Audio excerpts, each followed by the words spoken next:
Hannah Brooks picked up her suitcase and walked out before anyone could tell her to leave. That was the one thing she had learned to do. Well, go before they made it ugly. But this time, the man she was walking away from didn't let her reach the door.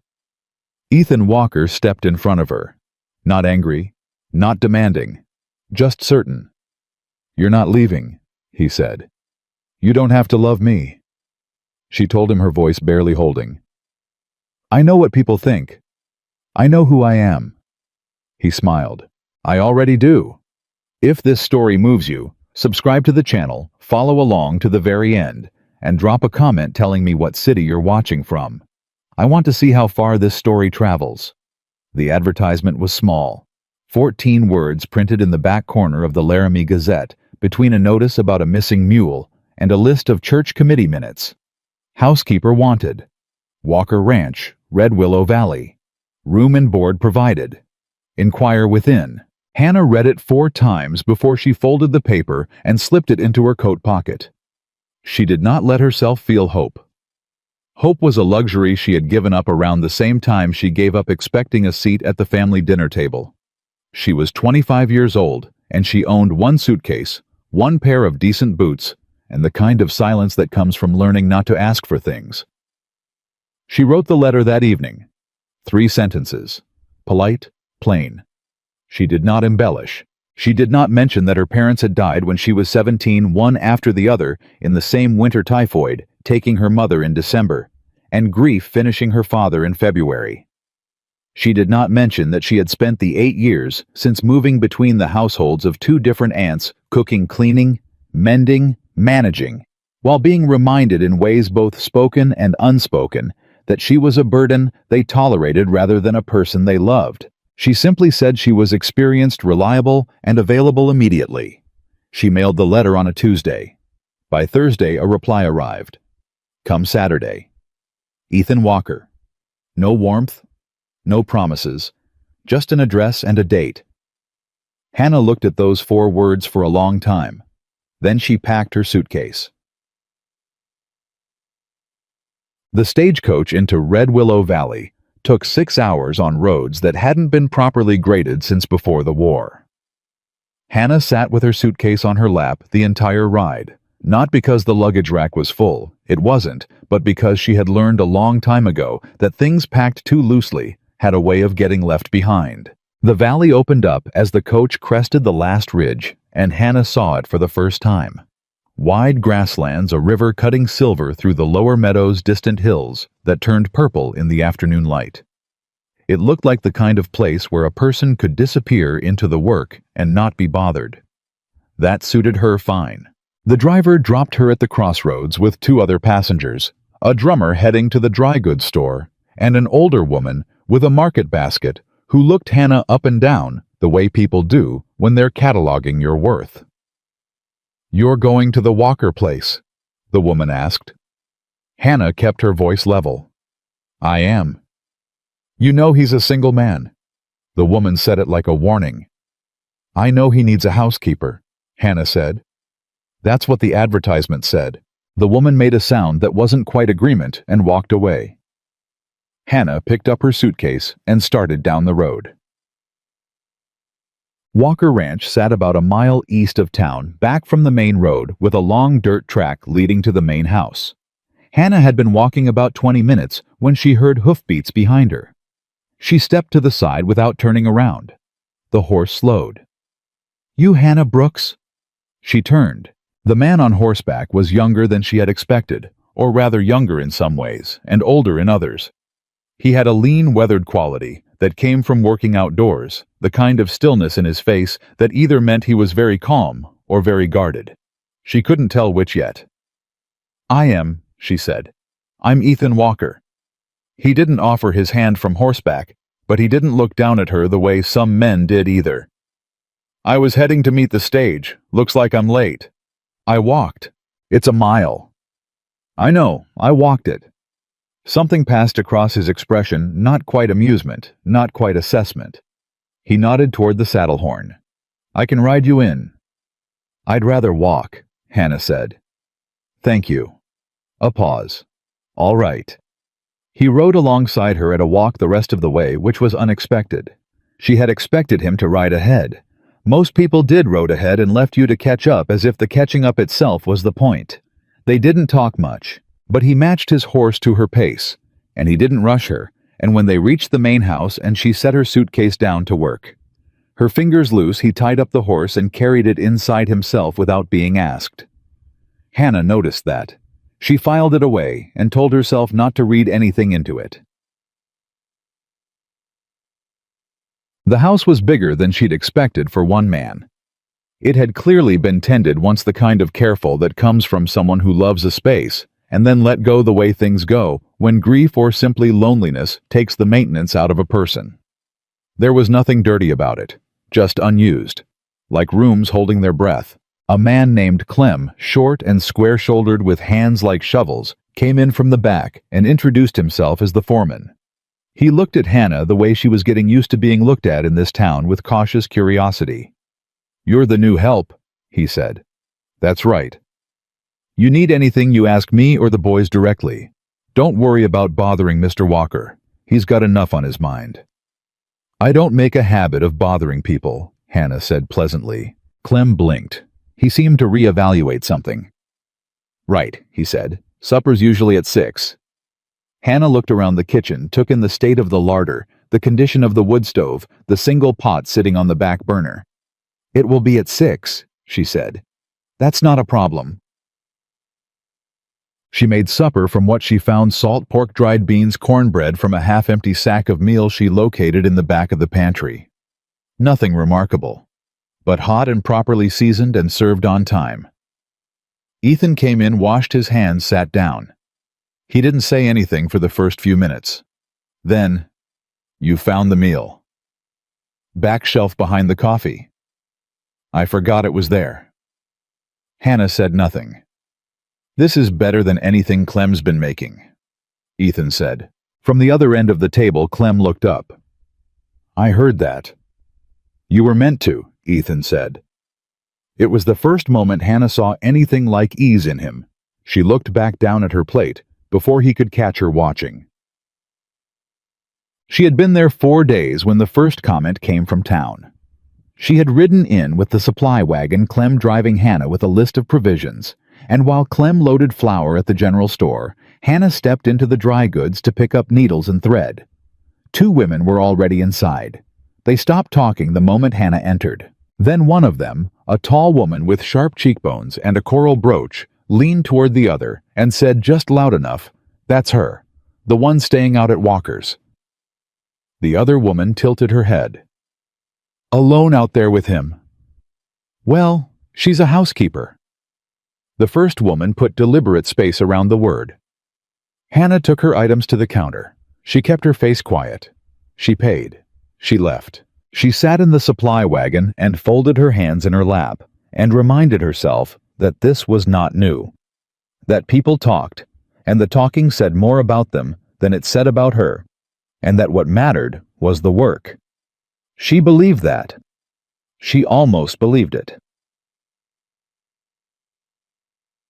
By the end of the second week, she had learned the shape of the ranch. Ethan woke before the sun. He didn't talk much before coffee and didn't feel the need to make noise to fill silence, which was something Hannah deeply appreciated about him. He was honest in a blunt, undecorated way. If something was wrong, he said so. If something was right, he said that too. He didn't perform. The ranch hands were 5 in total. Clem, 2 brothers named Deke and Sal, a quiet young man named Pete, who reminded Hannah of a stray dog still working out whether a place was safe, and an older cowhand named Gus, who had worked for Ethan's father and stayed on after. Hannah fed them all. She fixed a torn saddle strap one afternoon when no one was around to notice, using a needle and heavy thread from her own kit. She left it hanging back in its place without saying anything. Gus found it that evening. He came to the kitchen doorway. "You fixed my rigging. It needed fixing. That's leather work." "I know what kind of work it is." Gus studied her for a moment. Then he nodded once slowly and walked back out. But after that, he started saying good evening when he passed and leaving his coffee cup by the wash basin instead of on the table, And Hannah counted those small things because small things were the real currency of how people felt about you. Chatag. The first time Ethan really looked at her, not looked past her, not looked at her work, but looked at her, was on a Thursday evening 3 weeks in. She had been in the kitchen after supper, going over the household ledger. Ethan had his ranch accounts spread across the table in the front room, and at some point he had come to the kitchen doorway for water, and then simply stopped.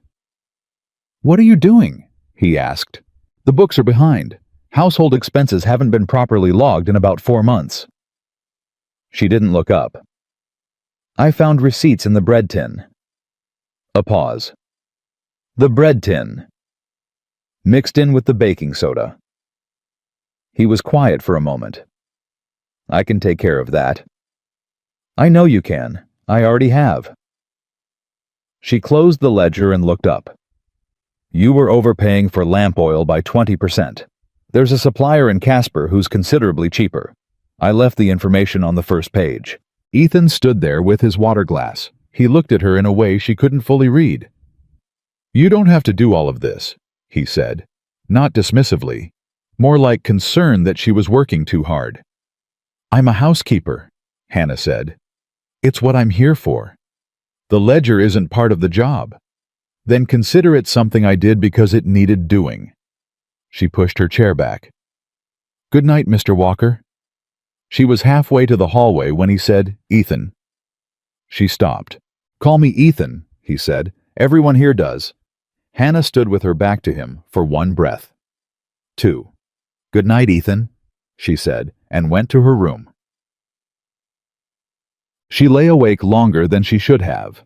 She told herself it was the accounts, the satisfaction of numbers falling into order, of bringing structure to a household that had quietly been sliding toward chaos for months.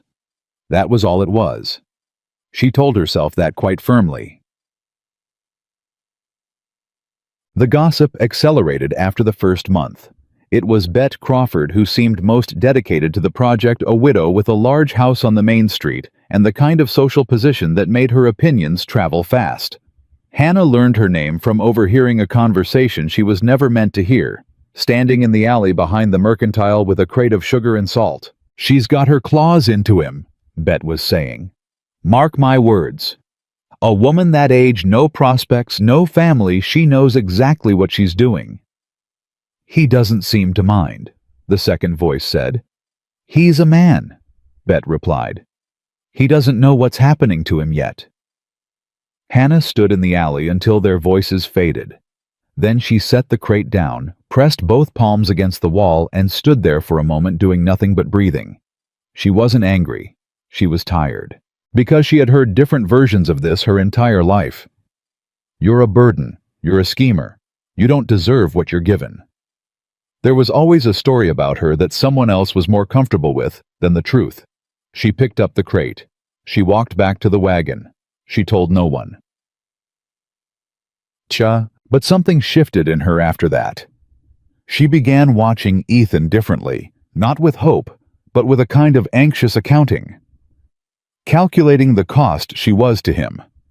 Not in wages, in reputation. In the way men like Walter Briggs, she had seen him watching Ethan at the last town gathering with a particular expression, used other people's weaknesses against them. She had heard about Walter Briggs in pieces the way you hear about a weather system coming from the West. He owned the bank. He owned 3 businesses. He wanted the Walker grazing land because the river ran through it, and the river meant water rights, and water rights in Wyoming in 1888 were worth more than gold. He had made Ethan offers polite, then less polite for 3 years running. Ethan had said no every time, and now here was Hannah Brooks, a woman with no name, no family, no standing, living on Ethan Walker's property and giving every gossip in the valley something to talk about. She thought about that a great deal. It was Clem who told her without meaning to. He came in for his noon meal one Thursday, sat down heavier than usual, and said nothing for so long that Hannah finally looked up. "Something wrong?" "Heard something in town," Clem said. She waited. Walter Briggs's man, that lawyer he keeps on retainer, was at the feed store this morning, talking loud enough for 3 counties to hear. Clem kept his eyes on his plate.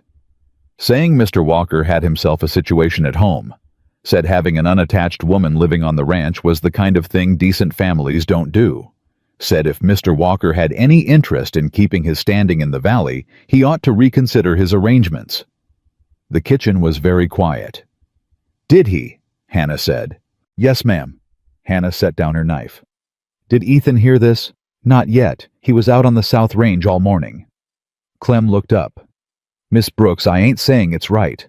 I'm just telling you because I thought you'd want to know what's coming." Hannah nodded slowly. "Thank you, Clem," she said. "Finish your food." She went back to work, but her hands were not entirely steady. That evening, Hannah went to find Ethan in the barn. He was checking a horse's foreleg, crouched down in the straw, and he looked up when she came in. "Can I speak with you?" she asked. "Sure." He stood, dusted his hands. Hannah had rehearsed this. She had chosen her words carefully on the walk from the house, the way she did everything practically clearly without sentiment. "I want to talk about whether I should leave," she said. Ethan went very still. "What?" "The talk in town." She kept her voice level. "I know what's being said. I know that Walter Briggs is using my presence here as leverage against you. I know that a single man keeping a housekeeper who is a young unmarried woman gives people in this valley material to work with." She folded her hands in front of her. "I'm not asking you to defend me. I'm asking you to consider whether the damage to your reputation is worth keeping me on. Because if it isn't, I can go. I can go quietly, and you can tell anyone you need to tell whatever story suits you." The lantern threw unsteady light across his face. Ethan looked at her for a long moment. "Are you done?" he said. She blinked. Yes. "You work harder than anyone on this property," he said. "You've organized this house, you've fed my crew, you fixed Gus's rigging, and reorganized my accounts, and you haven't once, not once, asked for anything more than what was in the advertisement." He paused. "And you're standing in my barn asking me if you should leave, because some man with land greed and too much money is using your presence here as a pressure tactic." Hannah said nothing. "I've said no to Walter Briggs 3 times, Ethan said. "I'll say it a 4th, and a 5th. The number of times doesn't change the answer, and neither does whatever story he puts around it." He looked at her steadily. "I'm not asking you to leave, Hannah." The way he said her name, she hadn't expected the way he said her name. "People will keep talking," she said. "People always keep talking," he said. "That's what people do. The question isn't whether they'll talk. The question is whether you let them decide things for you." Hannah stood there. She wanted to say something sharp and practical that would put the correct distance back between them. She couldn't find it. "Go back inside," Ethan said, not unkindly. "It's cold." She went. She did not sleep well that night, and for the first time in a very long time, the reason had nothing to do with fear. Young Pete came to her the following week with a cut on his hand that had gone 3 days without being properly cleaned, the way young men do, ignoring damage until it becomes a problem that can't be ignored anymore. Hannah cleaned it, bandaged. It told him it needed to be kept dry. "You're better at this than the doctor in town," Pete said, watching her wrap the bandage. "I spent 2 years managing a household with 4 young children," Hannah said. "You learn. Did you like it, working for them?" She tied off the bandage. "It was work. It paid." Pete was quiet for a moment. "You're different from what I expected when Mr. Walker said he was getting a housekeeper." "What did you expect?" He thought about it. "Someone older, I guess. Stricter." Hannah almost smiled. "I am very strict." "You're not," he grinned. "You let Deke take extra cornbread. Deke is hungry every meal. It's not strictness that's required, it's an adequate supply of cornbread." She looked at him. "Keep that hand dry." "Yes, ma'am." He hopped off the fence and she watched him go. This boy, who was maybe 19 and already working a man's job with a man's stoicism and a child's need to be fed and looked after, and she felt something that had no clean name, something between tenderness and recognition. She understood being young and working hard for people who would forget you the moment you became inconvenient. She understood it completely. On the last Saturday of the month, Hannah went to town alone for the first time. She had a short list. The trip should have taken an hour.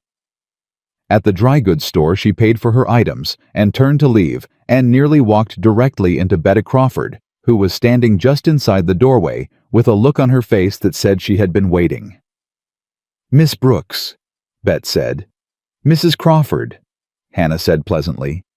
"I wonder if I might have a word." "Of course." Bet looked at her with the expression of a woman who has decided she is doing something unpleasant for someone else's own good. "I don't suppose anyone has had the care to speak plainly to you since you arrived in our valley." "Several people have spoken plainly," Hannah said. "Go ahead." Bet seemed slightly thrown by that. She recovered. "Ethan Walker is a well-regarded man in this community. His family built something real here. His father was a founder of this town. His reputation it matters." "It matters to me as well," Hannah said. "Then you understand why it might be better for him if you found a different arrangement." The store had gone quiet in the particular way that meant everyone inside was carefully not listening. Hannah looked at Bet Crawford. She thought about 8 years of being the burden in other people's houses. She thought about the bread tin and the ledger and Gus's rigging and Pete's hand and the extra food left without ceremony for families who needed it. She thought about everything she had done quietly and without recognition for a man she worked for, and a community that had decided her story before she arrived. She thought about what Ethan said. That's what people do. The question is whether you let them decide things for you. "Mrs. Crawford," she said very quietly, "I appreciate your concern for Ethan Walker's reputation. So do I. Genuinely. Which is why I do my job well and give nobody cause to question my conduct. Beyond that," she picked up her basket, "how I arrange my life is not something I'll be taking advice on today." She walked past Bet Crawford and out the door. Her heart was hammering, but her back was straight, and that, she decided, was enough for today. She was almost back to the wagon when she heard his voice. "Hannah." She turned. Ethan was coming across the street from the direction of the land office. He had clearly seen her leave the store. His expression was unreadable, that particular careful stillness he had, but he was walking faster than usual. "I saw Bet Crawford watching for you," he said. "What did she say? Nothing I couldn't handle." His jaw tightened slightly. "Hannah, she suggested I find a different arrangement," Hannah said. "For your sake. To protect your reputation." The tightness moved through his whole face. "I don't need Bet Crawford managing my reputation." "I told her something to that effect." He looked at her. "Did you?" "More politely than I've just phrased it," she said. "But yes." And something happened on his face that she couldn't fully name, something between respect and something warmer than respect. Something she had no practice in reading, because it had not often been directed at her. "Come on," he said. "I'll drive you back." She fell into step beside him. The sky was clear and wide, and the afternoon smelled of dry grass and coming autumn. Hannah did not let herself think too carefully about the way he had come across that street. She did not let herself consider what it might have meant that he had been watching for her at all. She put her basket in the wagon and climbed up and kept her eyes on the road home.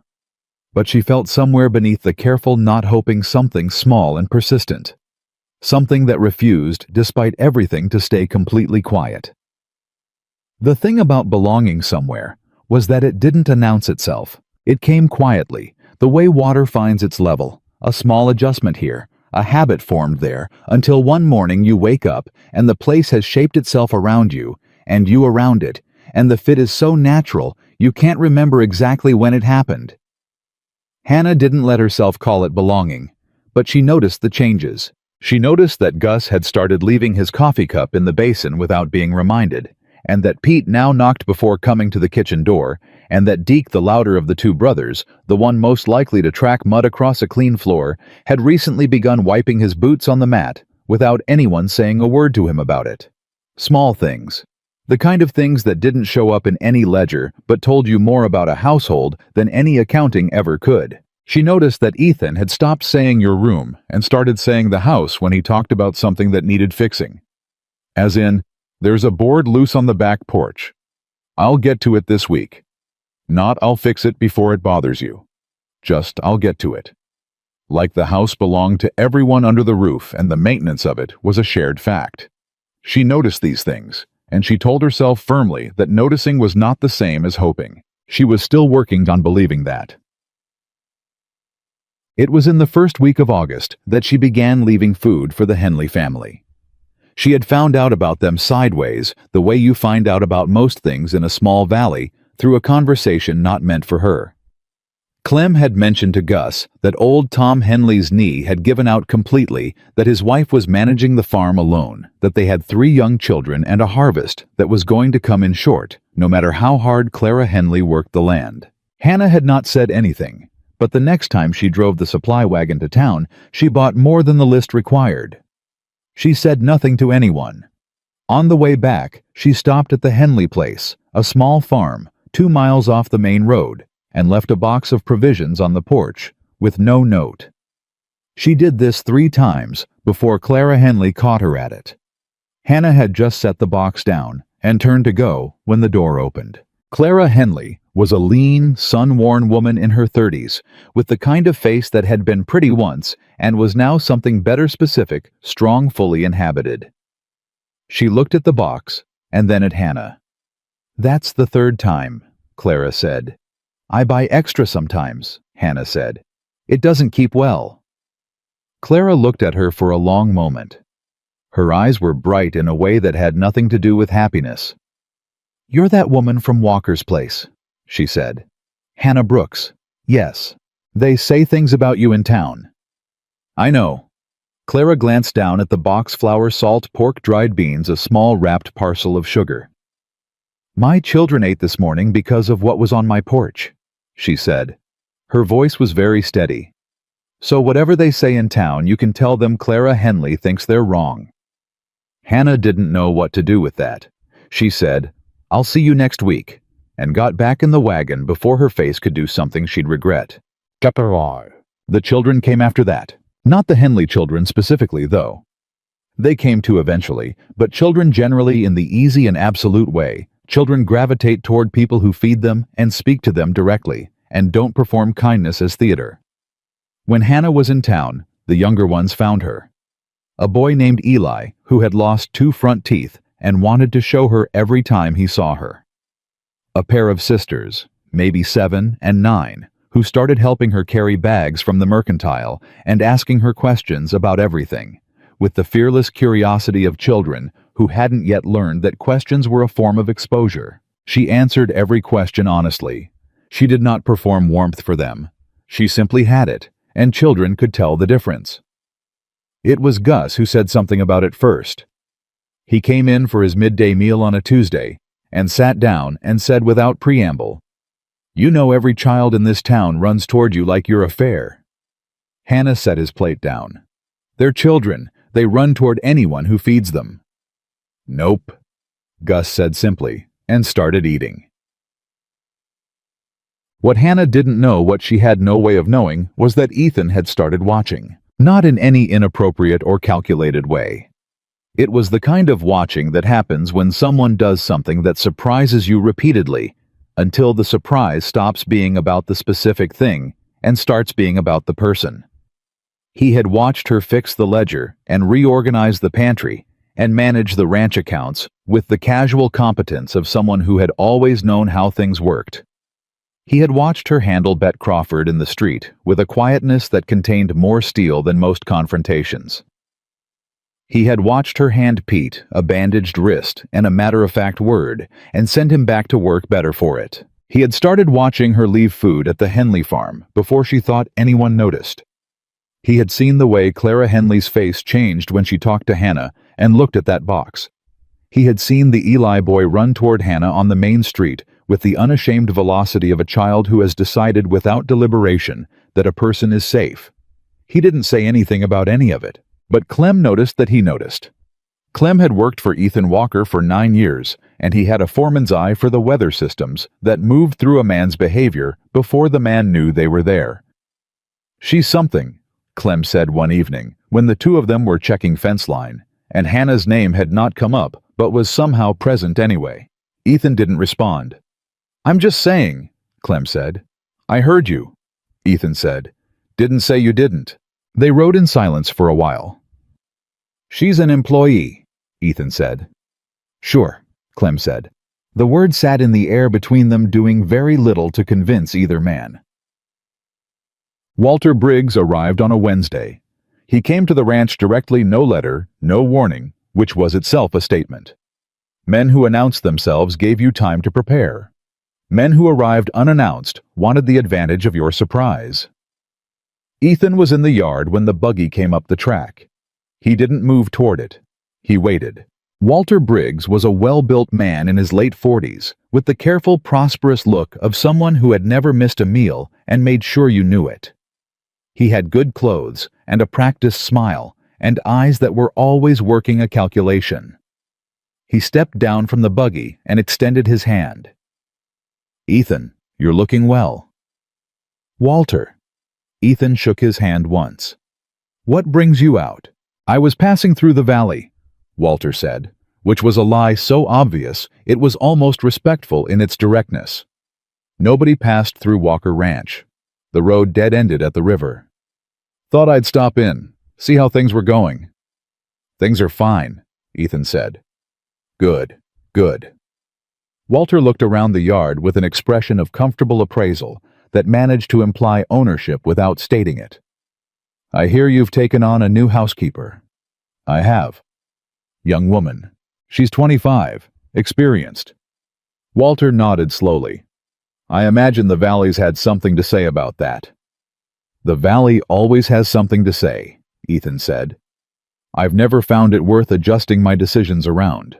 Walter's smile didn't change, but something behind his eyes did. Of course, absolutely. He paused. I only mention it because, well, you know how things work out here. A man standing in the community is a real asset. The bank, the land office, people do business with people they trust, people they respect. He let that sit. I'd hate to see anything complicate that for you. The pause he left after that was the shape of an offer without being one yet. Ethan looked at him. I appreciate the concern, Walter. Is there something else you wanted to discuss? A flicker of recalibration behind the smile. The land offer still stands, you know. I've gone up on my figure since last year. It'd be a fair arrangement. My answer hasn't changed. Property values in this valley are only going in one direction, Ethan. I'm trying to give you a good deal while I know what you're trying to do, Ethan said. Not unkindly, not heated, just completely clear. The answer is no. It'll still be no next time you ask. I'd rather we both save the time of the asking. Walter held the look for 2 seconds. Then he smiled, the real kind this time, the one without warmth. Well, can't fault a man for being direct. He turned back to his buggy. You know where to find me. I do, Ethan said. He watched the buggy go back down the track and didn't move until it was out of sight. Behind him, the kitchen door was slightly open. He turned. Hannah was standing just inside it with a dish towel over her shoulder, and her expression was completely composed, but her eyes told him she had heard every word. How long has he been after the ranch? She asked. 3 years. And he's never come out to the property directly before? Ethan looked at her. No, he said. He hasn't. The silence between them was brief and exact. He came to look at you, Hannah said. Not accusatory, just stating the thing clearly the way she stated most things. He came to see what he was working with. Ethan said nothing. He's going to use me as the pressure point, she said. I want you to know I understand that. And I want you to know that if it becomes a problem you can't manage, I will. Hannah. Leave quietly without, Hannah. His voice was firm, not harsh, just settled. Stop. She stopped. I know what he's doing, Ethan said. I knew what he was doing before he got out of the buggy. He looked at her steadily. You are not a problem I need to manage. Do you understand me? She held his gaze. Yes, she said finally. Good. He moved toward the barn. Whatever you're making for supper smells like it's burning. Hannah spun around. It wasn't burning. She had pulled it back before she came to the door. She stood in the kitchen with her heart doing something irregular and told herself very firmly that you are not a problem. I need to manage was a practical statement about ranch operations and nothing more. She almost believed it. August moved into September, and the valley began its slow turn toward autumn.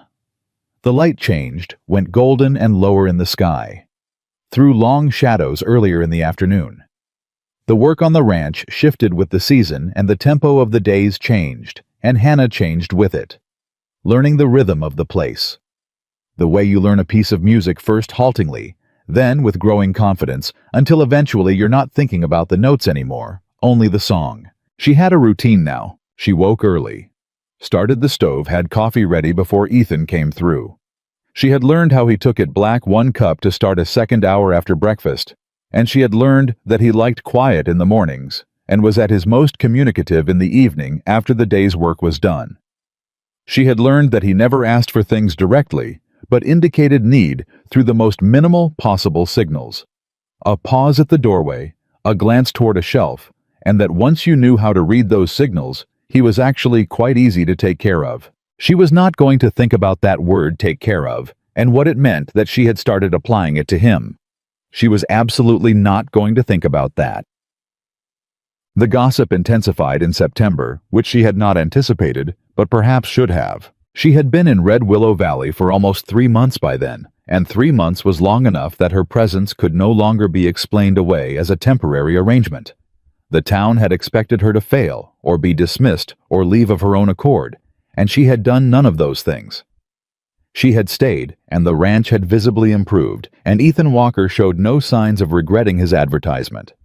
That apparently required a new explanation. The new explanation was money. Word spread she learned this from young Pete, who reported it with the indignant transparency of someone who had not yet learned to hide his feelings, that the prevailing theory in town was that Hannah had ingratiated herself with Ethan Walker to secure a wealthy future. That she had come to Red Willow Valley with the specific and calculated purpose of attaching herself to the most successful unmarried man in the valley. That her industry and competence were not genuine qualities, but tools deployed in pursuit of an inheritance. Pete delivered this information with his jaw set and his hands wrapped around his coffee cup. "People are stupid," he said. "People are frightened," Hannah said. What are they frightened of? She thought about that. Of someone getting something they don't think she deserves. It's easier to believe she's scheming than to believe she just works hard and is good at what she does. She paused. If she's scheming, then the world still makes sense. If she's just good and hardworking and still gets talked about like that, then the world is less fair than people want to believe. Pete stared at her. "That doesn't make it okay," he said. "No." Hannah agreed. "It doesn't." She went back to kneading the bread dough and said nothing more because there was nothing more useful to say, and because her hands needed to be doing something, or the feeling that had been building in her chest since he'd told her was going to become visible on her face. Gug. She had thought she was past caring. That was the thing she had told herself for years, that she had learned not to need people's good opinion, that she had built herself a self that didn't require approval to hold its shape. And it was true mostly. She didn't need praise. She didn't perform for it. She didn't lose herself trying to earn it. But there was a difference she was discovering between not needing approval and being able to watch your reputation destroyed by lies without it costing you anything. She cared. She cared because she had done nothing wrong. She cared because she had been careful and honest and hardworking, and it had made no difference. She cared because in some small, buried, inadmissible part of herself, she had started to feel for the first time in longer than she could remember, like she might actually be in a place where she fit. And now they were taking that too. Ethan found her on a Wednesday evening, sitting on the back steps alone, which was unlike her. Hannah was not a person who sat still without purpose. The stillness now had a different quality to it. He sat down beside her without asking. She didn't move away. For a while, neither of them spoke. The sky had gone the deep blue of early dusk, the first stars appearing in the east. "Pete told you," she said. "Gus told me," he said. "Before that, Clem. Before that, I heard it myself at the feed store." She looked at her hands. "And," she said.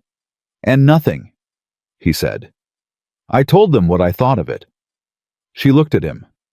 "What did you say?" "I said that Miss Brooks is the most capable person I've hired in 10 years, and that anyone who couldn't see the work she does for this ranch and this community was looking at the wrong things." He said it plainly, without drama. "And I said that Walter Briggs had reasons of his own for wanting people to think badly of her." Hannah was very still. "You said Walter Briggs's name." "I did." "That's a direct accusation. It's a direct observation. He's been behind this from the beginning. The timing of the rumors, the people who are spreading them, it all runs back to him. I'm not going to pretend otherwise to be polite." She looked at him for a long moment. "That might make things harder for you," she said quietly. "Probably." He didn't seem particularly troubled by it. "Ethan!" "I know what I did," he said. "I did it on purpose." The evening air was cool and still, and somewhere down in the lower meadow, a nighthawk called once and went quiet. Hannah looked back at the sky. "I've never had anyone do that," she said very quietly. "Say something like that. In public. About me."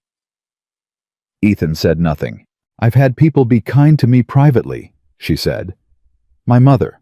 A woman in Denver who employed me for a season and treated me decently. People who were good to me when no one was watching." She paused. "But standing up in the feed store and using someone's name." She stopped. "You didn't have to do that," she said. "No," Ethan said. "I didn't have to." The distinction was quiet and precise, and it landed in the center of her chest like a stone dropped in still water, and the rings of it spread outward, and she could not stop them, and she did not try. She didn't say anything else. Neither did he. They sat there in the darkening evening until the stars were properly out, and then Hannah stood and went inside to start the next morning's preparations, and Ethan sat a little longer in the quiet, and neither of them named what was happening between them. But it was happening, and the whole ranch in its quiet way knew it.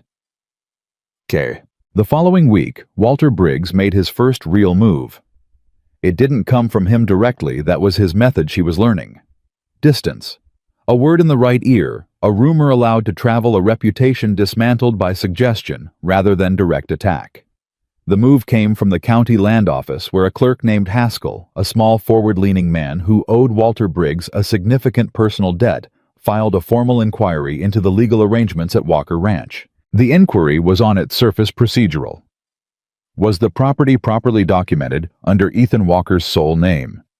Were there any informal arrangements that might constitute a legal claim on the land? Were all parties to the ranch's operations clearly defined and documented? It was, in short, a suggestion delivered in official language that a woman living on a single man's property and managing his household accounts might be accumulating the kind of legal standing that could complicate the property's status. It was designed to frighten. Clem brought Ethan the letter on a Thursday morning and stood in the kitchen doorway while Ethan read it, his expression moving through several stages before settling on something cold and flat. Hannah read it after him. She read it twice. Then she set it on the table and looked at Ethan. "He's suggesting I have a claim on your land. He's suggesting someone might argue that. It's not true. I know it's not true. It could be used to pressure you into selling," she said. "If there's a legal question about the property, the bank can't—" "I know what it means," Ethan said. His voice was quiet, but there was something in it that she recognized now, the particular stillness that came not from calm, but from the decision to be calm, because the alternative would cost something. Hannah looked at the letter. Something cold moved through her, not fear exactly. Something worse. The particular feeling of watching a trap close from the inside, knowing that the trap was built around your presence, that your being here had given someone a mechanism to hurt the person who had given you a home. She had known this was coming. She had known, and she had stayed anyway because Ethan had told her to stay, because for the first time in years, she had felt like she was somewhere, she was wanted, and she had let that matter more than the calculation. She looked at him. "I should go," she said. His head came up sharply. "I should have gone before this happened," she said. "I told you weeks ago that I would. I should have." "Hannah, this is exactly what I was afraid of," she said, and her voice was steadier than she felt. "This is what I warned you about. My being here gives him something to use. If I leave, he loses the angle. The inquiry goes away. The rumors go away. You sell the land on your own terms, or you don't, but it's your decision, not Bishi. Stop. Not something he can manipulate through. Hannah." He stood up from the table. "Stop." She stopped. He was looking at her with an expression she hadn't seen on him before. Not anger. Not impatience. Something more exposed than either of those things, something that lived underneath both of them. "If you leave," he said, "he wins. If I stay, you lose your ranch. I am not going to lose my ranch over a fraudulent land inquiry filed by a corrupt county clerk." His voice was absolutely level. "I have a lawyer in Casper who will dismantle that letter in an afternoon. I have 9 years of clear title on this land. I have documentation that your employment here is exactly what it says it is." He paused. "What I don't have if you leave is any argument that any of this was worth standing up for." Hannah stared at him. "Staying is not weakness," he said. "Leaving because he scared you into it, that's the only thing that helps him." The kitchen was very quiet. Outside, she could hear the ranch waking up hoofbeats, distant voices, the ordinary sounds of a morning that had no idea what was happening in this room. Hannah looked at the letter on the table. She looked at Ethan. She thought about 8 years of leaving before anyone could make her.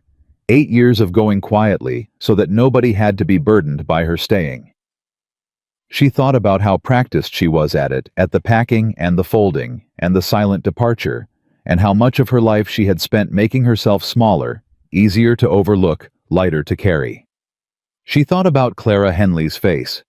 She thought about Pete's jaw set hard over his coffee cup. People are stupid. She thought about Ethan Walker standing in the feed store and saying Walter Briggs's name out loud. She picked up the letter. "Write to your lawyer in Casper today," she said. "I'll draft the summary of my employment terms tonight. Dates, wages, duties. Everything documented and clear." She set the letter back down. "And then I'm going to make breakfast because Gus and the boys have been up since 4 and they're hungry." Ethan looked at her for a long moment. "All right," he said. It was a small word, but the way he said it with something that was not quite relief, and not quite gratitude, but lived in the same country as both settled something in the air between them that had been unsettled for weeks. Hannah turned to the stove. She didn't let him see her face, but she let herself for just one moment close her eyes and feel the solid floor under her feet and the warmth of the stove and the sounds of the ranch coming alive outside, and she let herself admit in the deepest and most private room of herself that she did not want to leave this place. She wanted to stay. And that wanting, uncomplicated, aching real was the most frightening thing she had felt in years. The lawyer's name was Daniel Pruitt, and he arrived from Casper on a Friday with a leather satchel and the efficient, unhurried manner of a man who had spent 20 years watching people try to take things from other people and had become very good at stopping them. He sat at the kitchen table with Ethan's documentation spread before him, and Hannah sat across from him with her own summary of employment terms, 2 pages precise dated. Witnessed by Clement Pruitt, read everything twice before he said a word. Then he looked up. "This inquiry is frivolous," he said. "Haskell doesn't have standing to file it. The premises are legally incoherent, and the moment I respond in writing it goes away." He looked at Ethan. "Who's behind it?" "Walter Briggs." Pruitt nodded slowly, the nod of a man confirming something he already knew. "Briggs has been testing the edges of what he can do in this valley for 2 years. He did something similar to the Mercer family last spring, manufactured a title dispute, pressured them into a below-market sale. He closed the satchel. He didn't expect you to get a lawyer. He expected me to panic, Ethan said.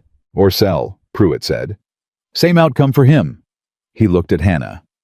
Your documentation is excellent, Miss Brooks. Clearer than most professional records I see. I kept copies, Hannah said. Smart. I've been in situations where paperwork was the only thing that protected me, she said simply. I learned early. Pruitt held her look for a moment with something like respect. Then he turned back to Ethan. I'll file a formal response by Tuesday. You won't hear from Haskell's office again. He was right. They didn't. But Hannah knew, and Ethan knew, and Clem knew, and anyone paying attention knew that Walter Briggs did not stop because of a legal response. He stopped one avenue and opened another. That was his method. Patient layered attrition rather than assault. The land inquiry was not his last move. It was a test of their resolve. And now he knew they had resolve, which meant what came next would be worse. What came next arrived not as a legal document, but as a story. Stories Hannah had learned traveled faster than any paperwork and cut deeper than any official inquiry. A legal document required a response. A story only required an audience. The version of the story that circulated through Red Willow Valley in the third week of September went like this. Hannah Brooks had come to Wyoming not from honest need, but from deliberate calculation. She had identified Ethan Walker through the advertisement as a man of property and few social connections. She had managed his household accounts that, according to the story, had discrepancies that couldn't fully be explained. Small amounts, regular intervals, the kind of thing that looked like nothing until someone pointed at it. The story was specific enough to sound credible and vague enough to be impossible to directly refute. Hannah heard it from Clara Henley, who came to the ranch on a Wednesday morning with her market basket and a face that was doing the careful work of staying neutral while her eyes said something urgent. I wanted you to hear it from someone who doesn't believe it, Clara said. Hannah stood in the kitchen doorway and listened to all of it. When Clara finished, the silence lasted a few seconds. The accounts, Hannah said. That's the part that's hardest to argue against, Clara said. Because most people don't understand bookkeeping well enough to know what a discrepancy looks like versus what proper allocation looks like. He found someone who looked at the ledger. Hannah said more to herself than to Clara. She was already running it through her mind who had access, who had been in the house, who might have photographed or copied entries and brought them to someone who could reframe them. The answer came quickly. 2 weeks ago, a man from the county assessor's office had come to the ranch for the annual property valuation. He had been in the front room with Ethan for an hour. Hannah had been in the kitchen. The ledger had been on the desk. She had left the room once for approximately 10 minutes to check something in the pantry. 10 minutes. It was enough. She looked at Clara. Thank you for telling me. What are you going to do? Fix it, Hannah said. The same way I fix everything else, methodically. Clara studied her for a moment. You're not frightened. I'm furious, Hannah said. That's different. She spent that afternoon pulling every receipt, every invoice, every entry in the household ledger, going back to her first week at the ranch, and she built a reconciliation document so complete and so clear that every single figure could be traced to a dated source document. Every allocation, every purchase, every cent. It took 4 hours. When Ethan came in at supper and found her still at the table, surrounded by paper, he stopped. Hannah, sit down, she said. I need to show you something. She walked him through all of it. Every entry, every receipt, every explanatory note she had added in the margins. She did not rush. She did not apologize. She presented the documentation the way she did everything directly, clearly, without theater. When she finished, Ethan sat back. There's nothing wrong with these accounts, he said. I know that. I know you know that. I'm saying I know it. He looked at her across the table. Hannah, I never thought not for 1 second. I know, she said, but other people will. And when they come to you with questions, you need to be able to answer them with paper, not faith. She slid the reconciliation document across to him. "Keep this somewhere safe. Separate from the ledger." He took it. He held it for a moment without looking at it, looking at her instead. "How are you this calm?" he said. "I'm not calm," she said. "I'm organized. Those aren't the same thing." Something moved across his face, that thing she had stopped trying to name because naming it felt dangerous. "No," he said quietly. "They're not." But organized didn't mean untouched. That night, after the house went quiet and the lamp was low, Hannah sat on the edge of her bed with her hands in her lap and let herself feel what she hadn't allowed herself to feel all afternoon. The humiliation of it, not the fear she had managed fear before. Not even the injustice was an old companion. But the specific, particular humiliation of having something you built with care and honesty deliberately misrepresented. Of having your competence reframed as cunning. Of having your integrity treated as a costume. She had kept those books with more care than she had kept anything in years. She had found something real in the work, in the order of it, the service of it, the small satisfaction of a household that ran well because she made it run well. And someone had taken that and made it ugly. She pressed the heels of her hands against her eyes. She was not going to cry. She had not cried in front of anyone since she was 17 years old, and she was not going to start now. She went to sleep. But in the morning, her pillow held the evidence of what the night had cost her, and she remade the bed quickly and said nothing to anyone. The town meeting was not supposed to be about Hannah Brooks. It was the monthly community assembly, the kind of regular civic gathering that handled road maintenance disputes, school funding allocations, and the occasional argument about water rights. Ethan attended because he always attended. Hannah came because Clara Henley had asked her to, and because she was tired of making herself small to make other people comfortable. She sat in the third row with Clara on one side, and the Henleys' eldest daughter on the other. And for the first 40 minutes, the meeting was exactly what it was supposed to be. Routine, mildly contentious, thoroughly ordinary. Then Walter Briggs stood up. He did it at the natural pause between agenda items, with the practiced timing of a man who had decided exactly when to speak, and had been waiting for that moment. He was cordial. He was reasonable. He spoke with the tone of someone raising a concern, reluctantly out of care for the community, rather than any personal agenda. He talked about community standards. He talked about the importance of protecting the integrity of property arrangements in the valley. He talked with careful indirection about situations where financial arrangements between employers and employees could create complications, legal social morale that reflected on the valley as a whole. He never said Hannah's name. He didn't need to.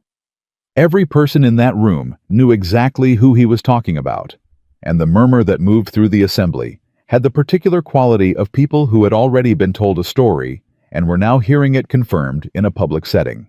Hannah sat very still. Clara's hand found hers under the edge of the bench and gripped it, and then Ethan stood up. He didn't ask permission. He didn't wait for the chairman to acknowledge him. He simply stood, and the room went quiet the way rooms do when a person with genuine authority decides to speak. "Walter," he said, and his voice carried to every corner of the room without being raised. "If you have something to say about my ranch or my employees, say it directly. Don't dress it up in community standards and make this room do your work for you." A sharp collective intake of breath.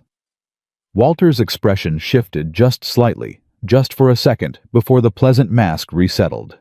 "Ethan, I'm simply You're raising accusations without putting your name on them," Ethan said.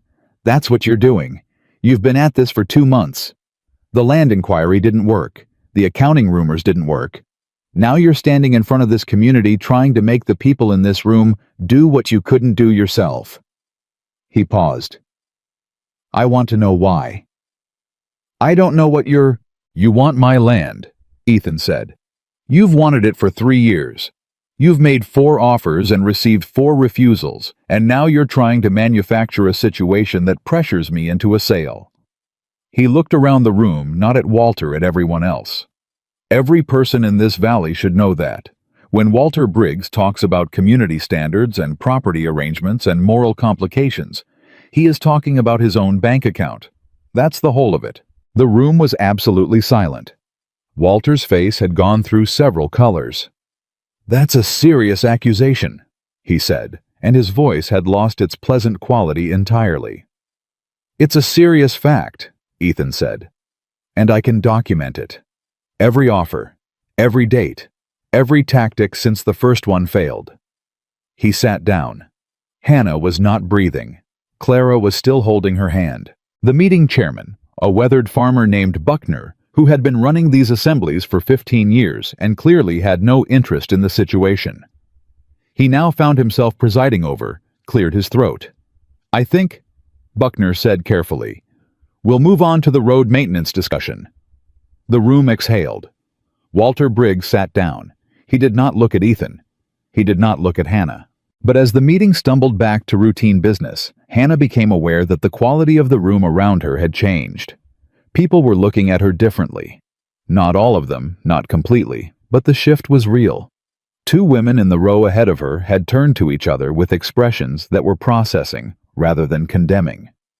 An older man 2 rows back caught her eye and gave a small, deliberate nod.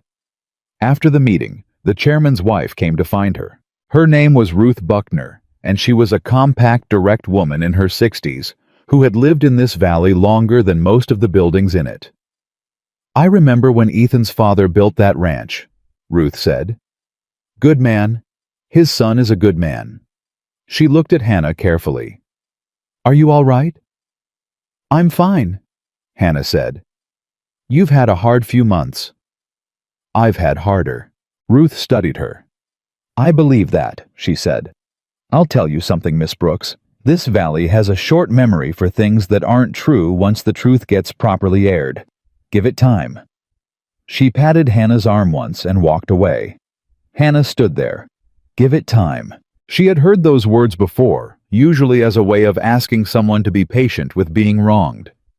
But coming from Ruth Buckner in that tone, it felt different. It felt like a promise someone was actually willing to keep. Ethan found her outside after the room had cleared. She heard his footsteps and didn't turn around. "You should have told me he was going to do that," she said. "I didn't know he was going to do that specifically," Ethan said. "I knew he was going to do something. I've known for 2 weeks." "You've been preparing." "I've been waiting for him to make a public move. He had to eventually. Private pressure wasn't working." He stopped a few feet behind her. "Are you angry with me?" She turned. "No," she said, and she meant it. She stopped.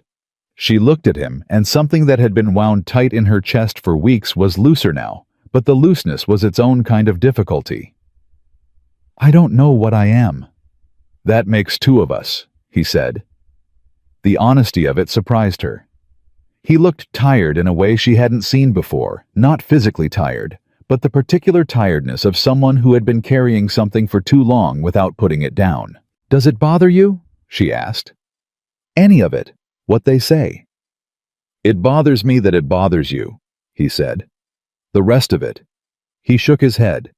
"Men like Walter Briggs have been trying to tell me what my land is worth my entire adult life. I'm used to not listening." "It's not just the land this time." "No," he said. "It's not." The space between them had changed. She had been aware of it for weeks, the careful way they moved around each other, the precision of the distance they kept. The conversations that said one thing plainly and held something else underneath. But standing here now with the meeting hall behind them and the public confrontation still fresh in the air, the care felt thinner. The distance felt less like propriety and more like effort. "Ethan," she said. "Hannah," he said at exactly the same moment. They both stopped. A beat. "You first," he said. She looked at him. She had rehearsed this, a reasonable, practical statement about the situation, about Walter Briggs, about what the next steps should be. She had the words ready. What came out instead was, "I don't know how to do this." He was very still. "Do what?" She looked at her hands. "Be somewhere that where someone—" She stopped, started again. "I've been somewhere that felt like being tolerated my entire life. every house, every room, even the decent ones.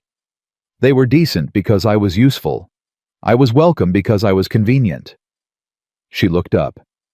This is different. And I don't know how to... Her voice held, but only just. I don't know how to trust it.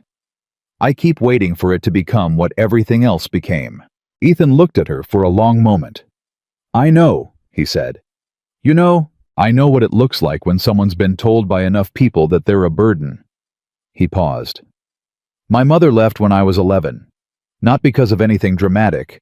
Just she decided the life here wasn't enough for her. She went to Chicago. He said it the way people say things they've made peace with, but haven't forgotten. My father never recovered. Not really. I grew up watching a man convince himself that loving someone who left made sense. He looked at her. I know what it is to be careful with your own feelings. To hold them back because you've seen what happens when they cost more than you can afford. Hannah looked at him. She had not expected that. She had not expected to feel in the middle of all of this, Walter Briggs and the gossip and the land inquiry and the town meeting, that the thing happening was not the crisis around them, but the thing between them, moving inexorably towards something that both of them had been trying to hold at a careful distance. What are we doing? She said quietly. I think we're being honest, Ethan said. Possibly for the first time since you got here. That's terrifying, she said. Yes, he agreed. It is. She woke at 4 a.m. 3 days later. Not from a nightmare. From thinking. She lay in the dark, and she turned it all over the months at the ranch. The town meeting. The conversation outside the hall.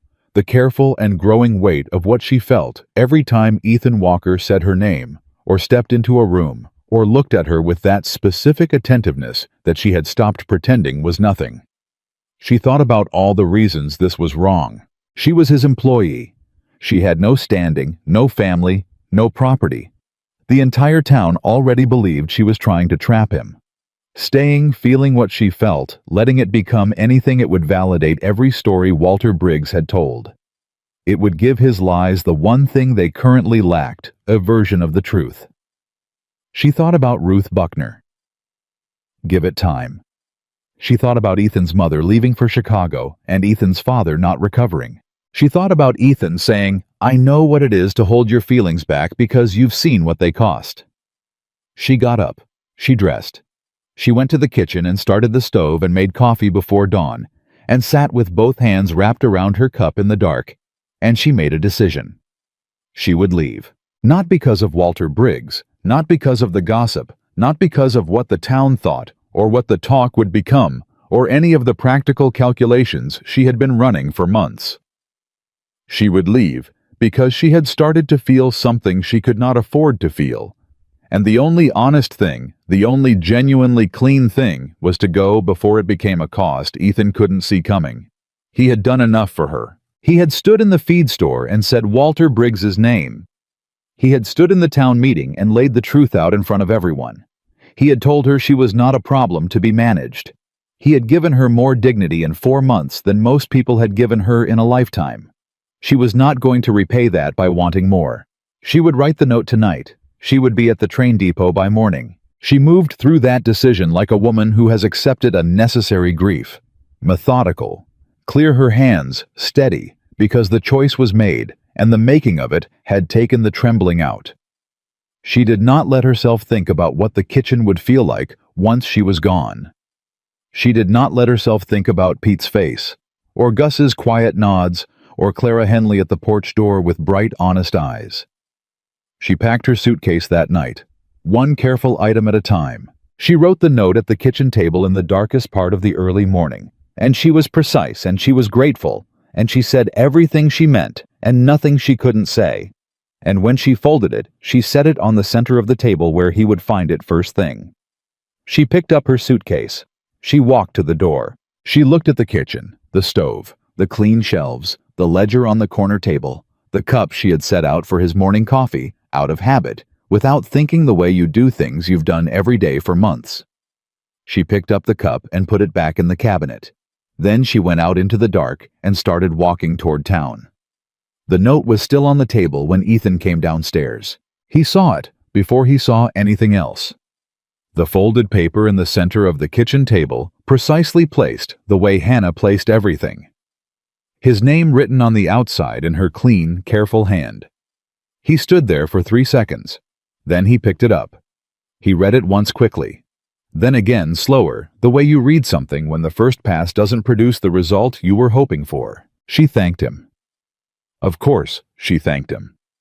Hannah Brooks, who had been thanking people for tolerating her presence.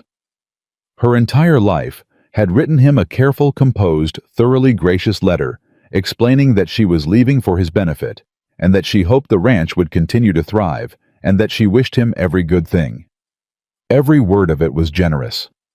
Every word of it was wrong. He put on his coat and walked out. He didn't saddle the horse. He took the fastest one out of the barn, already bridled for the morning ride, and went bareback at a pace that had Clem stepping out of the bunkhouse at the sound of it and staring after him down the track. The road to town was 4 miles. He covered it in less than 20 minutes. The train depot sat at the east end of Red Willow's Main Street, a single platform building with a painted schedule board and a bench along the outside wall. The eastbound didn't come through until 7:45. It was 6:15. He saw her from the end of the street. She was sitting on the bench with her suitcase at her feet, her back straight, her hands folded in her lap.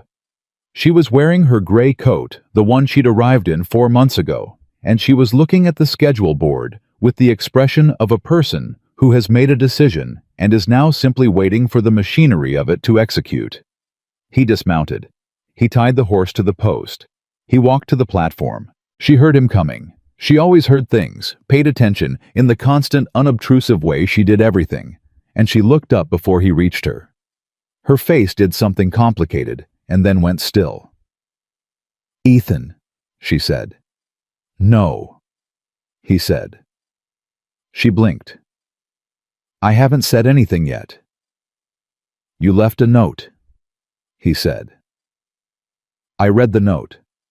The answer is no." She stood up from the bench, which put her at eye level with his collar, and she looked at him with that particular steadiness. She had the kind that came not from confidence exactly, but from having been through enough that very little could shake her anymore. "I made a decision," she said. "A wrong one. That's not yours to determine. You're leaving for my sake," he said. "You said so in the note, explicitly, which means it is mine to determine because you've made it about me." She opened her mouth, closed it. "You think if you leave the problem goes away," he said. "Walter Briggs loses his angle. The talk stops. My reputation settles back into place and everyone moves on." He took one step closer. "You're wrong." "I'm not wrong," she said, and there was something slightly ragged in her voice now, something she was working to keep controlled. "I've watched this play out for months. I'm the thing he's using. If I remove myself, he wins," Ethan said. "I told you that. You told me that before the town meeting, before he stood up in front of everyone and said what he said. It's different now." "It's not different." His voice was quiet and absolutely certain. "Hannah, listen to me. Walter Briggs does not care about you. He never did. You were a mechanism, a pressure point. The moment you leave this valley, you stop being useful to him, and he finds another angle, another story, another way to make my life difficult until I sell." He paused. "Your leaving doesn't solve a single thing except you're gone." She looked at him. "And that," he said, "is the part I'm not willing to accept." The depot was quiet. A mockingbird somewhere nearby went through its repertoire. The morning was coming up cold and clear. "You should be willing to accept it," she said, and her voice was lower now, less steady. "I'm your housekeeper, Ethan. I came here with one suitcase and no prospects, and your advertisement was the only door that opened. And now I've made your life complicated in ways you didn't ask for, and I don't want to be someone else's burden. Not again. Not yours." "Is that what you think you are?" he said. "I think I'm being realistic." "No," he said. "You're doing what you've done your whole life. You're making yourself leave before someone can make you. You're deciding the ending of a story that isn't finished yet because you've been taught that your version always ends the same way. The breath she took was audible. You don't know what my life has been, she said. I know enough, he said. I know you came here expecting nothing. I know you've been given every reason to believe that's what you deserve. I know that every time something gets close to mattering, you find the most honorable exit you can and you take it. He looked at her fully without flinching. I'm asking you not to this time. Her eyes were bright. She was holding everything very carefully the way she held things when she was closest to losing hold of them. Why? She said. It came out small, genuine. The realest question she'd asked him in 4 months. Ethan looked at her for a long moment. Because the ranch runs better with you in it, he said. Because Gus smiles now, which he didn't do for 2 years before you came. Because Pete would be halfway to infection if you hadn't cleaned that cut. Because Clara Henley's children went to school with full stomachs this winter. Because of what you left on her porch. He paused. And because when I come in at night and the lamp is on in the kitchen and I can hear you moving around in there, I don't feel like I'm coming home to an empty house anymore. She was not going to cry. She had made that decision at 17 and she had kept it through everything, and she was not going to break it now on a train platform in front of a man who... Don't, she said, and her voice cracked on the word. Don't say things like that. Why not? Because it makes it harder. Good, he said. It should be harder. Leaving should be the hardest thing you've ever done, because staying is the right choice, and somewhere underneath all that careful logic, you already know it. She pressed her lips together. She looked at her suitcase. She looked at him. You don't have to love me, she said, barely above a whisper. I know what people think. I know who I am. I know what I came from, and what I am and what I'm worth in this valley's estimation. Her voice held. Just. You don't have to, Hannah. He said her name the way he always said it, plainly, without decoration, like it was simply the right word for a real thing. He was smiling, not with pity, not with the careful warmth of someone managing her feelings, with the absolute, uncomplicated certainty of a man who has made up his mind about something important and arrived finally at the place he was always going. I already do, he said. The depot was very quiet. Somewhere the mockingbird had stopped. Hannah stood completely still. She thought for one disoriented moment that she had misheard, that her own need had shaped the words into something they weren't. She had done that before, heard kindness as something more, and paid for the misreading. But Ethan Walker was not a man who said things he didn't mean. She knew that about him. It was one of the first things she had known. You, she started. I do, he said simply. I have for a while. I wasn't going to say it while you worked for me because it wouldn't have been right. You'd have had no way to answer honestly without it costing you something. But you're standing here with a suitcase about to get on a train, and I'm not going to let you leave without you knowing. He held her gaze. Now you know. What you do with that is yours.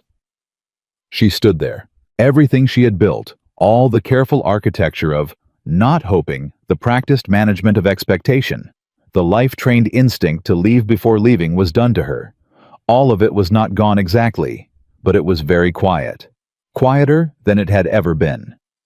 She looked at this man who had ridden bareback to a train platform at 6 in the morning because she had folded a note and put it on his kitchen table. She picked up her suitcase. His face changed just slightly, just for a second. She held it out to him. Then carry this back, she said. It's heavy. He looked at the suitcase. Then he looked at her, and the thing that moved across his face in that moment was so unguarded, so completely, without the careful stillness he usually kept, that it changed the whole shape of the morning. He took the suitcase. He didn't say anything. Neither did she. They walked back to the horse together, and he tied the suitcase to the saddle, and they started back up the road toward the ranch, and the sun was coming up properly now, laying gold across the valley, and Hannah walked beside him, and did not try to name what she felt, because some things were too new and too large and too real to need a name yet. Clem was still in this yard when they came back. He looked at Ethan. He looked at Hannah. He looked at the suitcase tied to the saddle. He said nothing. But when Hannah went inside to start breakfast, she heard him say just loud enough, just deliberately enough, "'Bout time." She stood at the stove and allowed herself very briefly to smile. Ethan sent word to Daniel Pruitt in Casper that same day. Not about the land inquiry that was handled. This was different. This was about Walter Briggs, specifically about the pattern Pruitt had identified, the manufactured disputes, the social pressure campaign, the use of Haskell at the county land office. Pruitt had mentioned the Mercer family. Ethan wanted to know if there were others. There were. Pruitt arrived the following Thursday with a file that was considerably thicker than the one he'd brought before.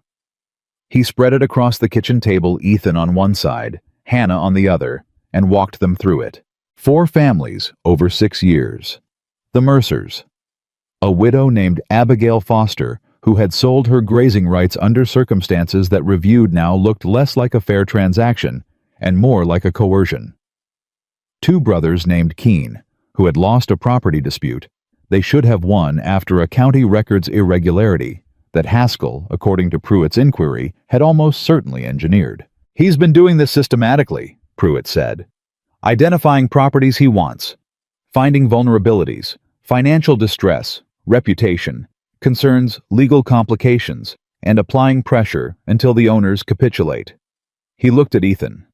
"You're the first one who pushed back hard enough for it to become visible." "Because he miscalculated," Ethan said. Pruitt nodded. He thought Hannah was a vulnerability. Instead, she was... He paused, searching for the word. "Documentation," Hannah said. Both men looked at her. "He used me as a pressure point, which meant he had to construct a story about me, which meant he had to fabricate specifics, the accounting discrepancies, the land inquiry framing, and fabricated specifics leave evidence." She looked at Pruitt. "You have the Haskell inquiry document." "I do." "And the letter he sent before he came to the ranch in person, the one that preceded the social pressure campaign." "I have a copy." "And the timing of the rumors corresponds to his visit and to the county assessor's office visit 2 weeks ago." Pruitt studied her. "It does, if you can establish the assessor's office connection." "The assessor spent approximately 10 minutes alone with the ledger," Hannah said. "I noted it at the time. I have the date, I have the time, and I have every ledger entry from that period with corresponding original receipts." She looked at him. "If Briggs or someone acting for him misrepresented those entries to manufacture the accounting story, there's a direct chain from the ledger to Haskell's inquiry to the rumors in town. Is that enough?" Pruitt was quiet for a moment. "Miss Brooks," he said, "if the county judge is willing to hear a formal complaint." "Is he?" Ethan said. "Judge Alderman has been watching Briggs for 2 years," Pruitt said. "He's never had sufficient documented cause to act. If we bring him what I'm looking at right now..." He paused, and something in his professional composure shifted towards something almost animated. "He might finally have it." Ethan looked at Hannah. Hannah looked at the file on the table. "What does the hearing look like?" she asked. "A formal complaint before the county court. Briggs is entitled to respond. If we can get the other families to come forward..." "The Mercers will," Ethan said. "I know Tom Mercer. He sold that land bitter, and he's never stopped being bitter about it." "The Foster widow is still in the valley," Hannah said. "I met her through Clara Henley.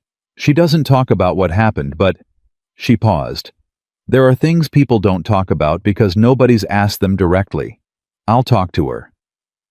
Pruitt looked at her again with that expression of recalibrated respect that he'd had in their first meeting and had apparently decided to keep. "You'd be a witness yourself," he said. "You understand that. The accounting fabrication that's directly about you." "I know," Hannah said. "It will put you in front of the court. Briggs's lawyer will come at your character." "Briggs's lawyer has been coming at my character for 3 months," Hannah said.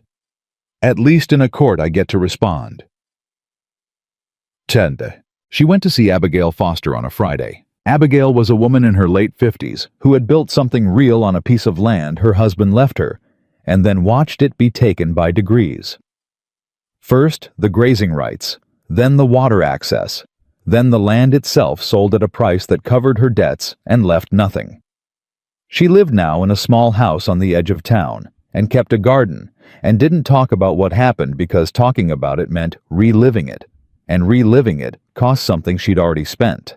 Hannah sat with her at the kitchen table and did not open with the case or the hearing or any of it. She just sat.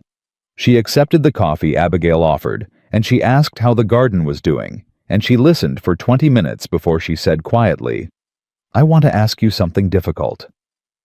Abigail looked at her. "Walter Briggs," Hannah said. The name landed in the room like a stone in still water. Abigail's face didn't change, but her hands around her coffee cup went still in a particular way. "Why?" she said. "Because he did the same thing to you that he's been trying to do to Ethan Walker. And we have enough now to take it to Judge Alderman. But we need you." Silence. "It won't undo what happened to you," Hannah said. "I know that. I'm not pretending it will. But it might stop him from doing it to someone else. There are families in this valley who don't know yet that he's coming for them." Abigail looked at her cup. "They said things about you," she said finally. "The town. When you first came." "They did," Hannah said. "I heard what Walker did at the town meeting." "Yes." Abigail was quiet for a long moment. "My husband worked that land for 20 years, she said. "I worked it for 7 more after he died. And they made it look like I was confused, like I hadn't understood what I was signing." She looked up. "I understood exactly what I was signing. I signed it because the alternative was worse. Because they had made the alternative worse deliberately, and I had no way to prove it." "You have a way now," Hannah said. Another silence. Then Abigail Foster put her cup down. "Tell me what you need," she said. The hearing was set for the 2nd week of October. The valley knew about it within 48 hours, because valleys always know, and the knowing changed something in the quality of the air. People who had avoided Hannah in the mercantile started meeting her eye. Bet Crawford crossed the street when she saw her coming, which was a form of acknowledgement in itself. The Eli boy, who had no understanding of county court proceedings, informed her solemnly that his mother had said she was brave. Hannah told him she was mostly just tired of being quiet. He nodded like that made complete sense. At the ranch, the tempo of the days had changed. Not dramatically, the work was still the work the horses still needed. Feeding the accounts still needed keeping. Gus still left his cup in the basin, and Pete still knocked before coming in. But something in the atmosphere of the place had shifted in the way that atmospheres shift when two people stop pretending a thing isn't true. Ethan and Hannah did not discuss what had happened at the depot. They didn't need to. It was present in the small things, the way he made sure she was in the room before he started a conversation, that mattered, the way she left the lamp on, when she knew he'd be riding in late, the way they had stopped observing the careful distance they'd kept for months and simply existed in the same spaces without calculation. Clem watched all of this with the expression of a man who has won a private bet with himself. He said nothing. He was wise enough for that. 4 days before the hearing, Walter Briggs made one final move. It came in the form of a visit not to Ethan this time, but to Hannah directly. He came to the ranch on a Tuesday afternoon when he knew Ethan was on the South Range, which meant he had been watching the schedule, which meant the calculation behind the visit was precise. Hannah was in the kitchen when she heard the buggy. She looked out. She recognized the horse. She untied her apron, folded it over the chair back, and went to the door. Briggs stepped down from the buggy with his hat in hand, which was a performance of courtesy designed to disarm.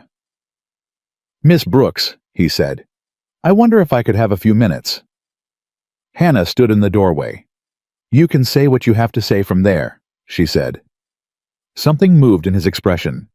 Recalculation. "I want to speak plainly with you," he said. "You've never spoken plainly with anyone," Hannah said. "But go ahead." He looked at her with the expression of a man deciding whether to be charmed or offended and settling on neither. "The hearing," he said. "I want you to understand That whatever you think you have, whatever Pruitt has assembled, it won't hold up the way you're hoping. County court proceedings are public. Everything about your background, your employment history, your reasons for coming to this valley, all of it becomes part of the record. I know that, Hannah said. You're a young woman with no family, no property, no standing, he said, still pleasant, still measured. My lawyer is very good at making juries understand context. I'd hate for this to become something that follows you. Hannah looked at him. She thought about Abigail Foster's hands going still around her coffee cup. She thought about the Keene brothers and the Mercer family and the file on Pruitt's table. She thought about the 16-year-old girl who had watched her parents die and learned to make herself invisible to survive and had been making herself invisible in one way or another ever since. Mr. Briggs, she said, you came here because you thought I'd be frightened. You thought that if you reminded me of everything I don't have the name, the standing, the security, you could convince me to pull out of the hearing and take Ethan with me. She paused. You've been doing that to people in this valley for 6 years. Finding the thing they're most afraid of and pressing on it until they give you what you want.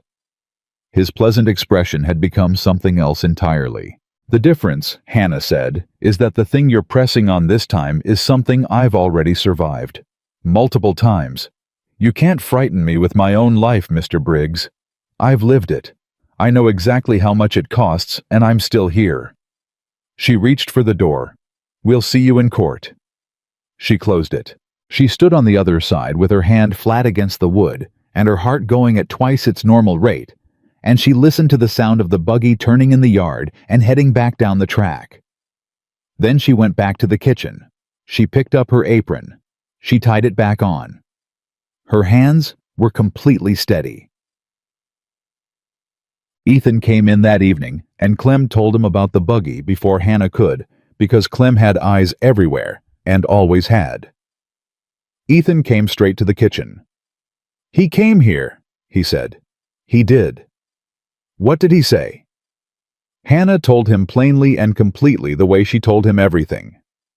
When she finished, Ethan stood very still in that particular way of his, the stillness that came not from calm, but from the decision to be calm, while something beneath it was considerably less so. He came here while I was on the range, he said. He knew your schedule. I know he did. His jaw was tight. Hannah. I handled it, she said. I know you handled it. That's not... He stopped. Tried again. He came here to frighten you.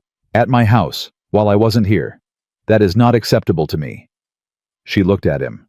I know, she said quietly. But Ethan, I need you to hear this. I handled it. Not because you weren't here and not in spite of you not being here. I handled it because I am capable of handling it. And that matters to me. The fact that I could stand in that doorway and say what I said and close the door that matters. He held her gaze. She watched him work through it, the protectiveness giving way reluctantly but genuinely to something that understood what she was saying. Yes, he said. It does. I'm not asking you to stop being angry about it, she said. Be as angry as you want. But let me have this. You have it, he said. You've had it for months.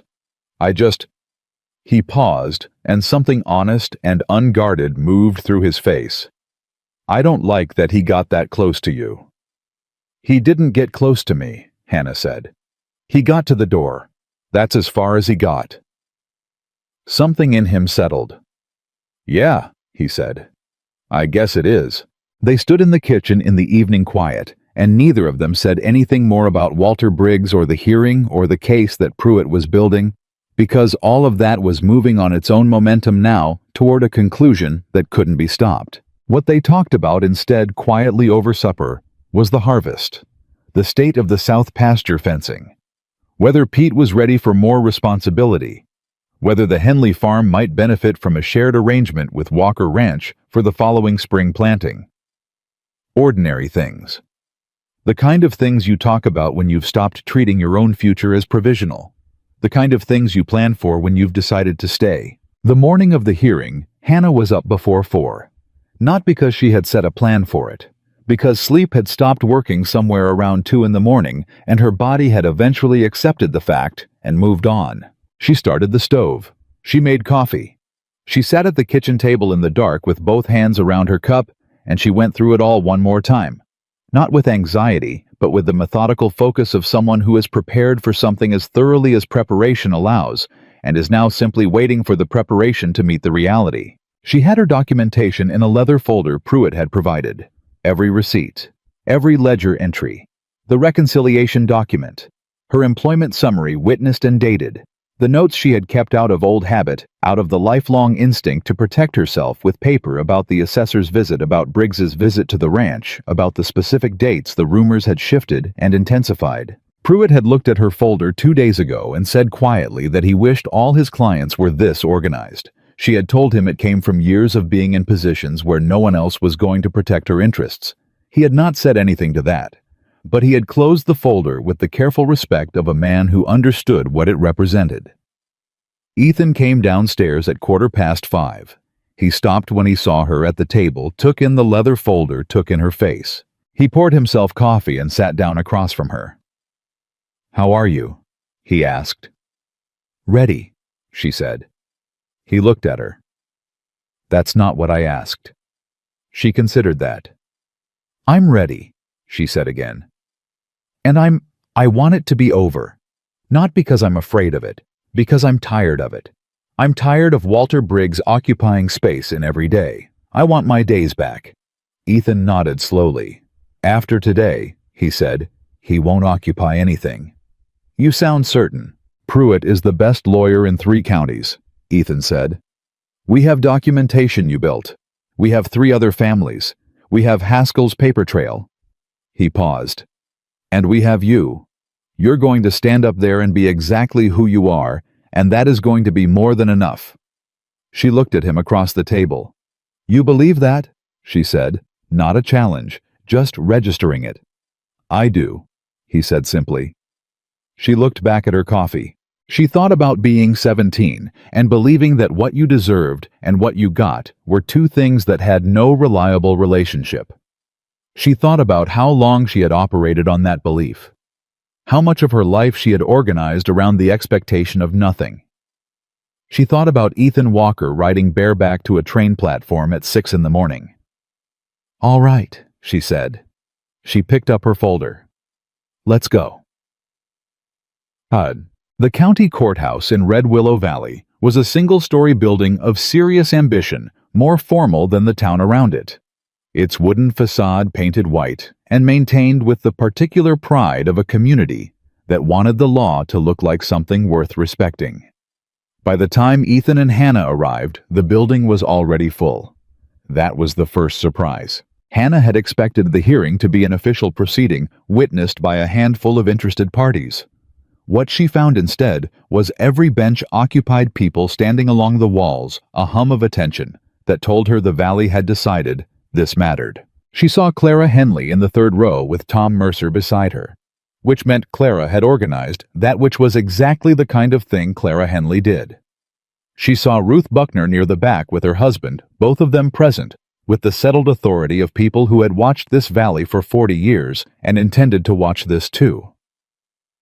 She saw Abigail Foster in the 2nd row, sitting very straight, her hands folded in her lap, her face composed with the particular stillness of someone who has decided to be brave and is now simply executing that decision. She saw Gus and Pete and Clem in the back row, Gus with his hat in his hands, Pete with his jaw set, Clem with his arms crossed, and the expression of a man who has already decided how this ends. And she saw Bet Crawford. Bet was near the middle of the room, and when Hannah passed her, Bet's eyes met hers for one moment. The look on Bet's face was not warmth. It was too complicated for warmth. But it was not the look she had been giving Hannah for months either. It was something more like reckoning. Like a woman who has told a story and is now waiting to find out whether the story was true. Hannah held the look for a second and then moved on. She sat beside Pruitt at the plaintiff's table. Walter Briggs was already seated across the room with his lawyer, a smooth, broad-shouldered man from Cheyenne named Harcastle, who had the look of someone who won by making the other side feel small. He glanced at Hannah, once assessed her the way lawyers assess opposition witnesses, and looked away. Hannah opened her folder and checked her documents in order. She was not small. She had decided that a long time ago, and she was deciding it again now, specifically for this room. Matter-san. Judge Alderman was a compact, white-haired man of 65 who had been on the bench in this county for 18 years and had the manner of someone who had heard every version of every story and was interested primarily in what could be proven. He called the proceeding to order, and the room went quiet, with the particular quality of attention that comes when people understand something real is at stake. Pruitt laid out the case in 20 minutes, clean and sequential. The pattern of land acquisitions, the manufactured legal pressures, the documented use of county office connections to file fraudulent inquiries, the social pressure campaigns deployed to isolate targets before the financial pressure landed. He named Briggs directly in every sentence. He named Haskell. He named the 4 families, the Mercers Abigail Foster, the Keene brothers Walker Ranch. He put dates on everything. Hardcastle objected twice. Both objections were overruled. When Pruitt finished, Alderman looked at the documentation in front of him and was quiet for a moment. "Mr. Hardcastle," he said. "Your response." Hardcastle stood. He was good. Hannah gave him that. He worked the ambiguity, the alternative interpretations, the possibility that what looked like a coordinated pattern was coincidence and business practice and the natural friction of a growing economic community. He was smooth and reasonable, and he made several points that were not without logic, but he kept returning almost against his own will to Hannah. He questioned the nature of her employment. He questioned her competence to manage accounts. He introduced with elegant indirection the suggestion that the accounting irregularities she had identified and documented were themselves suspicious that someone familiar enough with a ledger to find discrepancies was familiar enough to create them. The room reacted to that, not loudly, but a shift, a collective tightening that Alderman felt too, because he looked up from his papers. Hannah felt Ethan go still beside her. She put her hand briefly on his arm just for a second, just enough, and then she folded her hands on top of her folder and looked at Hardcastle with complete composure. She had expected this. She had been waiting for it.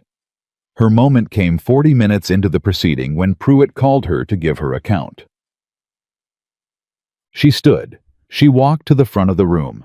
She was aware with the complete and specific awareness of someone who has been looked at and found wanting their entire life that every person in that courtroom was looking at her now. She was aware of Bet Crawford's reckoning face, and Clara Henley's steady one, and Abigail Foster's composed one, and the faces of people she knew and didn't know, and had served and had been judged by all of them watching. She was aware of Ethan watching. She set her folder on the edge of the table before her. She told the truth. She told it the way she did everything plainly, in order with documentation at every point where documentation existed. She walked through her arrival at the ranch, her employment terms, the organization of the household accounts, the specific entries that had been misrepresented, and how she could prove they had been misrepresented. She described the assessor's visit with the precision of someone who had written down the date and time when it happened, not knowing then why she would need it, only knowing that she had learned to write things down. She described what Walter Briggs had said when he came to the ranch, and she described what she had said back. She described the land inquiry and what it had been designed to do. She described without drama what the last 4 months had cost her. When Hardcastle cross-examined her, he came at her character the way Pruitt had said he would. The absence of family, the history of domestic employment, the suspicious precision of someone who kept such detailed records. "Isn't it possible," he said with the pleasant incredulity of a man who knows how to make a question feel like an answer, "that a woman in your position with no property, no family, no standing in this community might have a particular interest in attaching herself to a man like Ethan Walker?" The room was absolutely silent. Hannah looked at him. "Yes," she said. The silence changed quality. "It's possible for anyone to have an interest in security," she said. "Men buy land they can't afford and take out loans. They'll spend 20 years repaying because security matters. Women leave their families and cross the country to answer newspaper advertisements because security matters." She paused. The question you're asking is whether my interest in security makes me a schemer. My answer is that I came to Red Willow Valley with one suitcase, took the job that was advertised, did the work. As described, kept records of every cent that passed through that household, left those records accessible at all times, and have now produced them in their entirety before this court. She looked at him steadily. If that is the behavior of a schemer, Mr. Hardcastle, then scheming looks a great deal like honesty. There was a sound from the courtroom. Not applause, this was a legal proceeding, and the room knew it. But an exhale, collective and real, with something in it that was close to recognition. Hardcastle looked at her. He looked at his notes. He said, "No further questions." Tom Mercer came forward after Hannah. He was a large, weathered man who had spent 2 years swallowing what had been done to him and now set it down in front of the court with the deliberate relief of someone finally putting a weight on a table. Abigail Foster came after him. She was quieter than Tom. Her voice was measured and her hands were steady, and she said what she had to say with a dignity that made Hardcastle's gentle questioning seem not clever but cruel, which was, Hannah thought, the most honest Hardcastle had managed to look all morning. The Keene brothers had sent a written statement through Pruitt, which he read into the record. The pattern was undeniable by the time Pruitt rested. Alderman recessed for 30 minutes. Hannah sat at the table and drank the glass of water someone had placed in front of her and did not look at Walter Briggs. Ethan came and sat in the chair beside her. He didn't say anything. He just sat there. That was enough. The recess lasted 25 minutes. When Alderman returned, the room settled instantly. He looked at his papers. He looked at Hardcastle. He looked at Pruitt. His expression held the particular weight of a man who has made up his mind and is now simply putting the language around it. "I have reviewed the documentation submitted by the plaintiffs," he said. "I find it substantial, consistent, and credibly supported by testimony." He paused. "I find the pattern of conduct attributed to Mr. Briggs, the use of county administrative resources to manufacture legal pressure, the coordinated deployment of social and financial tactics to coerce property sales to constitute actionable misconduct under territorial law." He turned his attention to Briggs directly. "Mr. Briggs, I am issuing a formal finding against you in this matter. The county clerk's inquiry against Walker Ranch is dismissed with prejudice. I am referring the matter of Mr. Haskell's conduct to the Territorial Attorney's Office, and I am placing the transactions involving the Foster property and the Keene parcel under formal review." He set down his papers. "This court is adjourned." The room erupted. Not in chaos, in the specific release of people who have been holding their breath for a long time. Voices, movement, a general unclenching of something that had been tight across the whole valley for longer than one morning in a courthouse. Hannah sat still for a moment. She was aware of Pruitt shaking her hand and saying something about the documentation that she registered as a compliment but couldn't fully hear yet. She was aware of Clara Henley crossing the room and squeezing her arm hard without saying anything, which was exactly the right thing to do. She was aware of Abigail Foster catching her eye across the room and giving her a nod that carried the weight of 2 years of swallowed anger, finally exhaled. She was aware of Walter Briggs moving through the crowd toward the door, his face arranged in the careful composure of a man who is lost and is performing the loss with dignity. His lawyer was at his shoulder. He did not look at Hannah. He didn't need to. They both knew. Ethan found her when the room had thinned a little. He stood in front of her and looked at her and said, "You were magnificent." "I was organized," she said. "Same thing," he said. Today, it was exactly the same thing. She looked at him. The thing that had been building since a train platform at 6 in the morning, since a man had ridden bareback across 4 miles of Wyoming road, because she had folded a note and left it on his kitchen table, was not new anymore. It was settled. It was real, in the specific way that things are real when they have survived pressure and come out the other side still intact. "Let's go home," she said. He held the door open for her. They walked out into the October morning together. The harvest celebration came 3 weeks later. Red Willow Valley held it every year in the last week of October, A tradition older than most of the buildings in town, a day when the season's work was acknowledged and the community gathered in the particular warmth of people who have gotten through something difficult together. This year, it felt different. Hannah felt it the moment she and Ethan arrived at the town square. Not in any single thing, not in a dramatic shift or a public announcement, but in the accumulation of small moments. Ruth Buckner stopping her specifically to say the hearing had been long overdue. The Mercer family finding her in the crowd, Tom Mercer shaking her hand with both of his, and his wife saying something quiet and heartfelt that Hannah had to ask her to repeat because she hadn't expected it.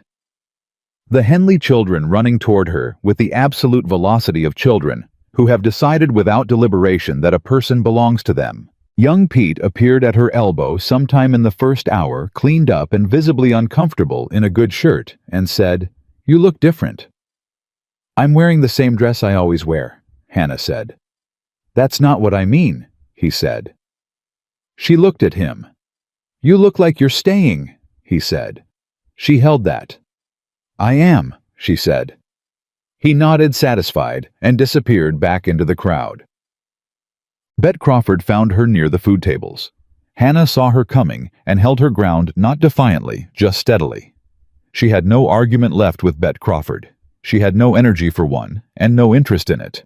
What had happened in the courthouse had settled something, and she was not going to unsettle it with old grievances. Bet stopped in front of her. She was carrying a plate, and her expression had none of its usual architecture of judgment. She looked, if anything, like a woman in the middle of a private reckoning she hadn't quite finished.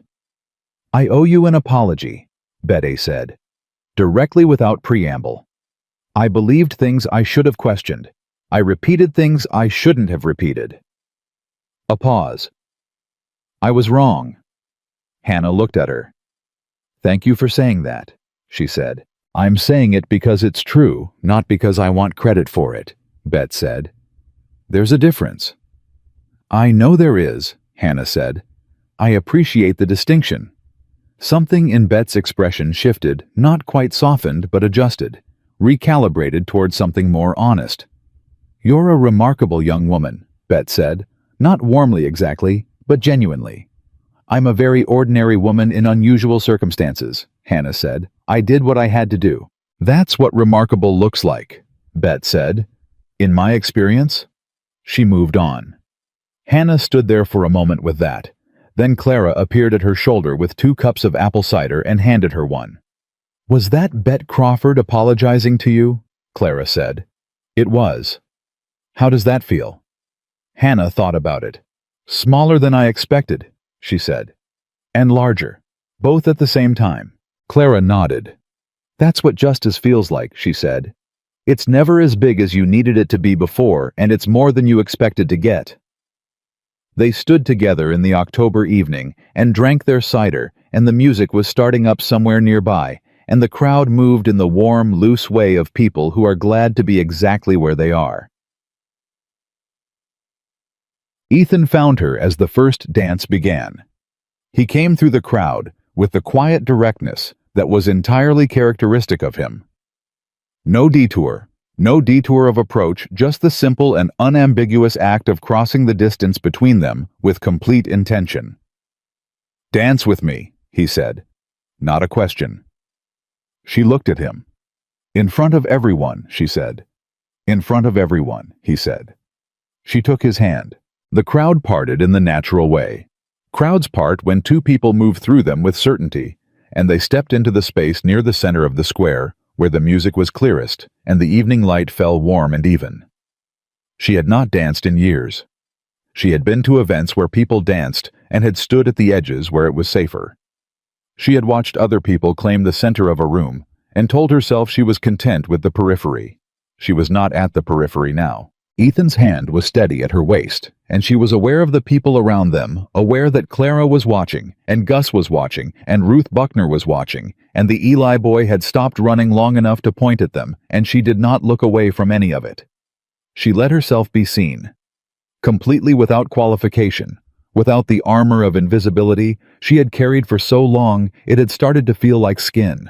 For one full measure of the music, she simply danced. "You're smiling," Ethan said. "I know," she said.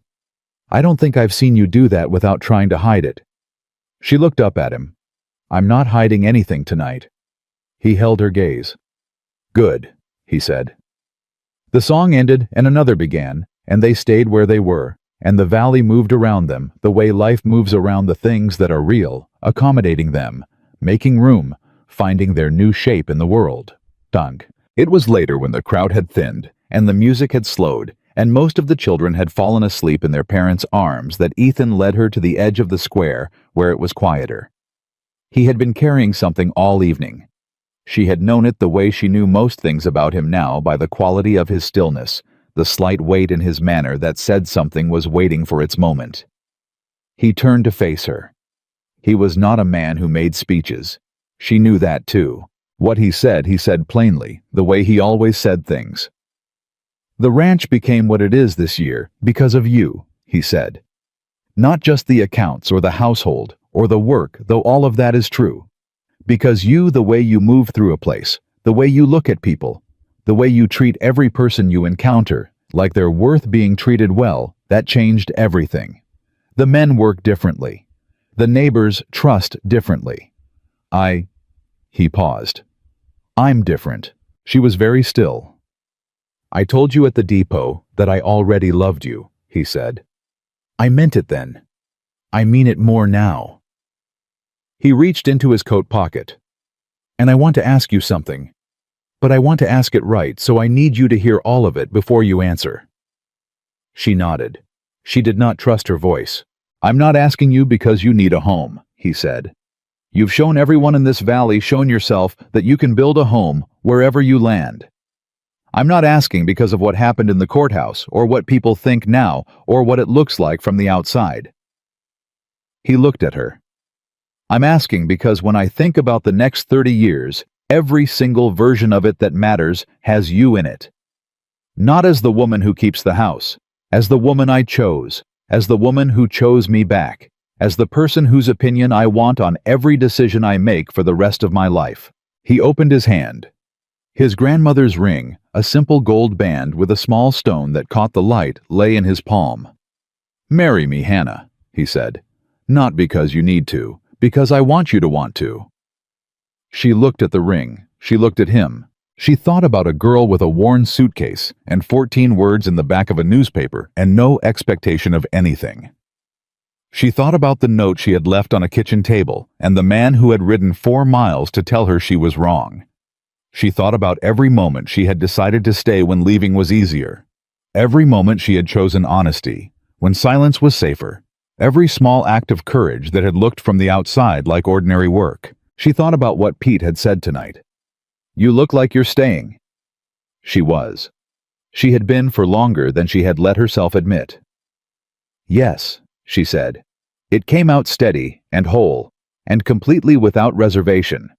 The first yes she had ever said that didn't have a contingency built into it, a waiting for the other shoe, a preparation for the cost. Just yes, plain and full and real. Ethan slid the ring onto her finger, and she felt the cool weight of it settle, and it felt right in the most fundamental sense, the way things feel, right when they are true. And she looked up at him, and he was smiling, the smile she had seen for the first time on a train platform. The smile that had no performance in it, no calculation, only certainty. She put her free hand against his face. "I've been ready to leave somewhere my whole life," she said quietly. "I don't know how to be the person who stays." "You already are," he said. "You've been that person since August." She felt the truth of that land in her chest and stay there. He was right. She had stopped leaving the moment she picked up that cup and put it back in the cabinet and walked out into the dark, not away from something but toward it, even if she hadn't known it yet. The crowd found them shortly after it was inevitable, in a valley this small, and the sound that rose was the specific warmth of people who have watched something real and are glad to have been present for it. Clara's voice was somewhere in there. Gus made a sound that was the closest thing to a whoop she had ever heard from him. The Eli boy asked if this meant he could call her something other than Miss Brooks, and she told him yes, and he shouted her first name at full volume into the October air, like it was the best news he'd received all year. Hannah Brooks stood in the center of Red Willow Valley, with Ethan Walker's ring on her finger, and the whole of the community around her, and she let herself have it fully, without managing it, without waiting for it to be taken back. She had come to this valley with nothing but the ability to work and the quiet, stubborn insistence on her own dignity. She left that evening with everything that had always been hers, not given to her by luck or circumstance, or a man with a ranch and a kind face.